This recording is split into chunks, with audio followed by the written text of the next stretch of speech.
History's most dangerous katana, monster, murder, masterpiece, Yamambagiri Kunihiro, the old woman's hearth. Somewhere near Komoro in the mountains of Shinano Province, after 1590. The story, first written down more than 300 years after these tragic events, goes like this. A ronin named Ishihara Jinzaemon is traveling with his pregnant wife. On the long and difficult journey as they ascend a mountain pass, her contractions begin. In the next valley, they come upon a half-ruined hut. Inside, they find an old woman with silvery white hair tending a small hearth. Relieved, Jinzaemon leaves his wife in her care and rushes out to find medicine. On his return, he sees a tendril of white smoke curling up from the chimney like an old woman's gnarled finger. He's struck with the overwhelming sense that something is wrong. When he arrives at the door of the hut, he finds it locked. Wet, muffled sounds come from inside. Jinzaemon kicks the door once, twice. When it bursts inward, he finds his wife unconscious, with the woman hunched over her making strange, snuffling sounds. He grabs her shoulder and wheels her around. To his horror, her face is covered in blood. The old crone is eating his newborn child. Jinzaemon draws his sword in a flash and cuts her down with a single lightning stroke, fast and lethal, but not fast enough to save his child. As the old witch dies, her white hair dissipates. It flowed up the chimney like the smoke he saw from afar. The withered old woman was a yamanba, a mountain witch. From that moment on, Jinzaemon's sword was known as Yamambagiri, the mountain witch cutter. A copy more famous than the original. Yamambagiri was a copy, not a forgery or a fake, but a deliberate replica of an older, more famous blade, forged by a masterless wanderer for a lord who was about to lose everything. The original still exists. It still holds its official cultural status. It is considered its maker's greatest work, but the copy became more famous than the original. In recent years, Yamambagiri drew tens of thousands to see it revealed in a regional museum, and when the sword last changed hands, it was sold for 300 million yen, about $2 million at the time. The Wandering Swordsmith. Horikawa Kunihiro was born a samurai in Hyuga Province on the island of Kyushu.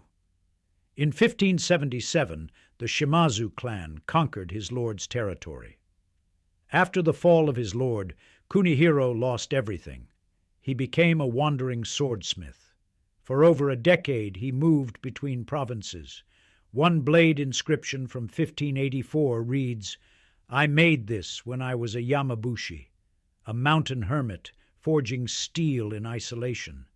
By 1590, he had arrived at the Ashikaga Gakko, one of the oldest schools in Japan. The head priest, Sogin, came from the same region of Kyushu, an old connection, likely the reason Kunihiro traveled there at all. And there, perhaps because of his old friend, the lord of Ashikaga Castle gave him a commission. The last commission. February 1590. The Ashikaga Gakko. Nagao Akinaga was a vassal of the Hojo clan. He controlled Ashikaga Castle, and he owned a famous sword, a Yamambagiri by the Nanbokucho-era master Chogi, a gift from Hojo Ujimasa himself. He wanted a perfect copy. Kunihiro was 59 years old, masterless, working at a school, not a military forge. Nevertheless, he accepted. He studied the original. He shortened it and recorded its provenance on the tang. Then he forged the copy. On the new blade's tang, he inscribed his name, his home province, the date, and the name of his patron. Outside the school walls, Toyotomi Hideyoshi was assembling the largest army Japan had ever seen for the siege of Odawara. By summer, the Hojo would be destroyed. Akinaga would lose his castle, his lands, his title.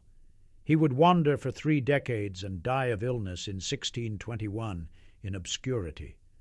The smith, however, would go on to found the Horikawa School in Kyoto, train a generation of swordsmiths, and earn recognition as one of the foremost masters of his era. The lord vanished from history. The copied blade did not. From pawnshop to pop culture. After the Hojo fell, the sword kept moving. A Ronin carried it. Tradition says he gave it to a retainer of the Ii clan to secure a livelihood, trading a masterwork for survival. In the Meiji era, it was pawned to a soy sauce dealer in desperation. In 1923, it was rumored destroyed in the Great Kanto earthquake, but somehow the blade survived. Then, in 2015, a Japanese browser game called Touken Ranbu turned historical swords into characters. Yamambagiri Kunihiro was chosen as one of 5 starter blades. Every player's first sword, his character's defining trait, an inferiority complex about being a copy. The game became a franchise, anime, stage musicals, a feature film. Tens of thousands of visitors, overwhelmingly young women, began showing up to museum exhibitions featuring swords from the game. A field once dominated by elderly male collectors was reshaped by an audience that had never participated before. In March of 2024, Ashikaga City paid 300 million yen to bring the sword home, about $2 million, 434 years after it was forged at the school down the road. The original chogi blade sits in the Tokugawa Museum. Both swords hold equal designation as important cultural properties. Both are considered their maker's greatest works. One draws crowds, the other does not. A legend without a source. The Yamanba legend was first documented by Sugihara Shozo of the Chuo Touken Kai in the 1920s. That is roughly 330 years after the events supposedly took place. No earlier written source has been found. And there is another complication. The original chogi blade has its own Yamanba legend, set in the Togakushi Mountains, with an unnamed killer. The copy's name may simply have been inherited from the original, the way a reproduction inherits a title, or the Jinzaemon story may preserve real oral tradition. Both explanations cannot be true simultaneously. Neither can be verified. When does a copy stop being a copy? The Japanese sword world runs on authenticity, lineage, provenance. The original is supposed to matter more. This blade broke that rule. A copy, forged by a masterless wanderer for a lord who was about to disappear, now outperforms the original in fame, in cultural reach, and in the price a city was willing to pay to acquire it. The question that survives is not whether Yamambagiri killed a mountain witch. It is whether this sword is still a copy at all. It has its own maker's mark on the tang, its own origin legend, and an audience the original never drew. At some point, the replica stopped imitating and became something else entirely. No one can say exactly when. At Dream of Japan, every blade is an original. No replicas, no shortcuts. Steel forged to earn its name the first time. This has been history's most dangerous katana, Episode 8. That's 8 swords, 8 stories, and believe me, we've barely scratched the surface. So here's what we're doing. You tell me what blade comes next. Drop it in the comments. Whatever you want to know about, that's where Season 2 starts.